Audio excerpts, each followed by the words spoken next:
Now an ABC News exclusive tonight, one-on-one with Apple CEO Tim Cook. I ask him what's coming next. And this evening, a major victory for Made in America and what Tim Cook now wants every American to know about this country's controversial surveillance program and your computer. It got our attention. Few get invited to Apple headquarters in Silicon Valley, where Steve Jobs' own words still loom large. Fewer get time one-on-one with Apple CEO Tim Cook. So this is the most powerful Mac you have now? It is the most powerful Mac. But that's not what got our attention. Listen to this. And it's made in America. And it's made in America. Let me ask you about a tweet that I loved. Tim Cook announced in a tweet just a few weeks ago, we have begun manufacturing the Mac Pro in Austin. That's right, Austin, Texas. How big of a deal is that to you? It's a big deal, but we think we can do more. We also announced a huge investment in Arizona. We haven't said what it's for. Is it the sapphire glass? It's the sapphire announcement, and that's sort of all I'll say about it. When does that glass come off the line? I can't tell you that. For bigger iPhone screens? I can't tell you that either. An iWatch? For a ring. You heard it here first. That same secrecy still alive 30 years later, after all of America on a Super Bowl Sunday was alerted that something was coming. On January 24th. Then Steve Jobs at his trademark unveiling. Now I'd like to show you Macintosh in person. We wanted to know about those stories of the next inventions cloaked in secrecy. Secrecy is part of the culture. It's part of the excitement of Apple too, is it not?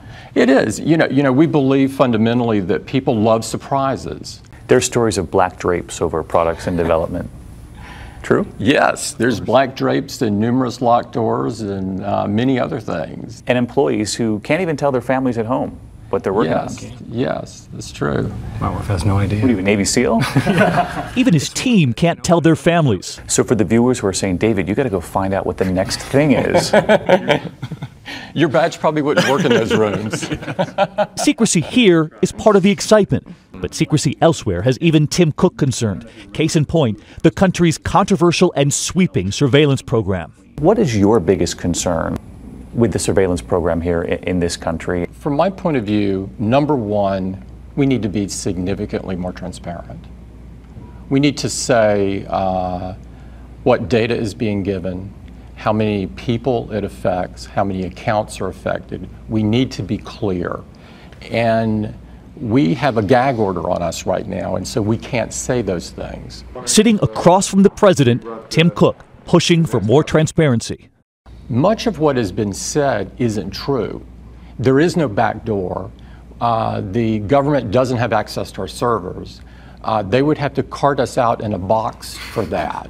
And that just will not happen. We feel that strongly about it. Do you think Americans, Tim, would be more at ease if you could tell them more? I do. Are you going to press Congress for more transparency? Yes, absolutely. Absolutely. In the meantime, he's pressing his team for the next big thing. Among them, one of the members of that original Mac team, made up of zoologists, archaeologists, and a med student. So you played the piano, you were going to medical school, and then you helped invent the Mac. I mean, that's welcome to Apple. Yeah. Steve Jobs said to you, I never want you to ask what I would have done. Just do what's right.